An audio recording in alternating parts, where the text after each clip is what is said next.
வணக்கம் friends, welcome to Vidya's cooking. இன்றைக்கி உங்களுக்கு நான் இட்லி உப்புமா ரெசிபி செஞ்சு காமிக்க போகிறேன். நான் ஏற்கனவே நான் இந்த இட்லி உப்புமா ரெசிபி போஸ்ட் பண்ணியிருக்கேன்.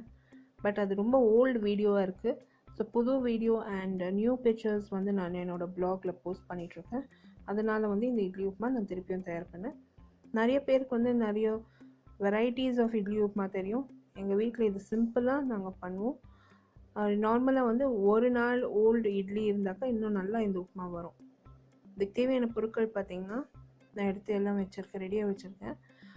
ஒரு நாள் ஓல்டாக இருக்கிற இட்லி நம்மளுக்கு தேவைப்படும். நான் இங்கே 10 இட்லி நான் யூஸ் பண்ணுறேன். முன்ன நாளே நாங்கள் இட்லியெல்லாம் சுட்டு எடுத்து ஃப்ரிட்ஜில் வச்சுருந்தோம்.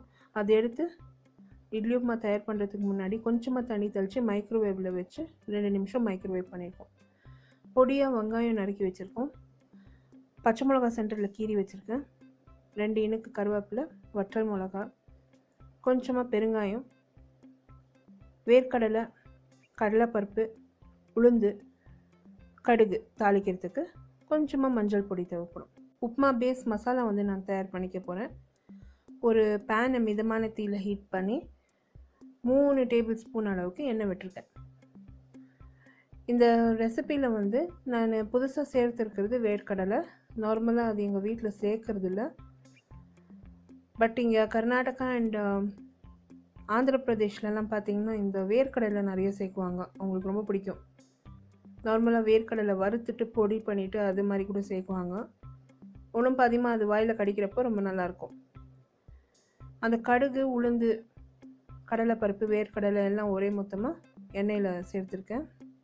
நல்லா கடுகு பொரிஞ்சு அடுங்கணும். அது வரைக்கும் நல்லா ஃப்ரை பண்ணியிருக்கேன். ஒரு 1/4 டீஸ்பூன் அளவுக்கு பெருங்காயத்தூள் சேர்த்துருக்கேன். சேர்த்து எல்லா பொருட்களும் ஃப்ரை பண்ணியிருக்கேன். இப்போ வற்றல் மிளகாய் பாதியாக உடைச்சி சேர்த்துருக்கேன். இப்போ இந்த தாளிப்பு நல்லா ஃப்ரை ஆகி அடங்கணும். நல்லா ஃப்ரை ஆகி எல்லா இன்க்ரீடியன்ஸும் நல்லா அடங்கின பிற்பாடு அதில் பொடியை நறுக்கி வச்சுருக்கேன். வெங்காயம், ஒரு 2 இனுக்கு கருவேப்பிலை, சென்டரில் கீறி வச்சுருக்க பச்சை மிளகா சேர்த்துருக்கேன். சேர்த்து வெங்காயம் லைட் பிங்க் கலர் வர வரைக்கும் நல்லா ஃப்ரை பண்ண போகிறேன். நிறைய பேர் இதில் தேங்காய் பூ சேர்க்குவீங்க. ஸோ அந்த மாதிரி சேர்க்குறதா இருந்தாக்கா நீங்கள் சேர்த்துக்கலாம், இப்போவே சேர்க்கலாம், ரொம்பவே நல்லாயிருக்கும். இப்போது நான் மஞ்சள் பொடி சேர்க்குறதுக்கு முன்னாடி 1 டீஸ்பூன் அளவுக்கு நெய் சேர்த்துருக்கேன், உப்பு சேர்த்துருக்கேன். அந்த நெய்யில் மஞ்சள் பொடி சேர்த்து நம்ம ஃப்ரை பண்ணோம்னா கொஞ்சம் நல்ல மனம் கூடும். ஸோ அதுக்கு தான் ஒரே 1 டீஸ்பூன் நெய் சேர்த்து அந்த நெய்யில் மஞ்சள் பொடியை லைட்டாக ஃப்ரை பண்ண போகிறேன். இந்த மாதிரி செஞ்சிங்கன்னா ரொம்ப நல்ல மனம் கூடும், ரொம்பவே நல்லாயிருக்கும், டேஸ்டியாக இருக்கும். இந்த டிப் நான் ஒரு ஷெஃப் கிட்டேருந்து கற்றுக்கினேன். அவர் ஒரு வாட்டி பிரியாணி எனக்கு செஞ்சு காமிச்சார் அவரோட ரெஸ்டாரண்ட்டில். அப்போ அவர் அந்த பிரியாணி செய்கிறப்போ அந்த மட்டனில் அவர் ஒரு குழி மாதிரி செஞ்சு அந்த நெய் விட்டு அதில் மஞ்சள் ஃப்ரை பண்ணார். ஸோ அது ரொம்பவே நல்லா இருந்தது. லைட்டாக தண்ணி தெளிச்சிருக்காங்க. நம்ம ஊர் வெங்காயம் சீக்கிரமாக வேகிறது இல்லை. ஸோ கொஞ்சமாக தண்ணி தெளித்து நல்லா வேகிறதுக்கு விட்டேன். அந்த மாதிரி செஞ்சு பாருங்கள். அந்த மஞ்சள் பொடி நீங்கள் அந்த மாதிரி நெய்யில் ஃப்ரை பண்ணி செஞ்சு பாருங்கள். ரொம்பவே நல்லா மனம் கூடும், டிஷ்ஷுக்கு ரொம்ப நல்லாயிருக்கும், டேஸ்டியாக இருக்கும். இப்போ வெங்காயம் நல்லா ஃப்ரை ஆகிடுச்சிங்க. அதில் இந்த இட்லியை நான் பொடி பொடியாக செஞ்சு சேர்க்குறேன்.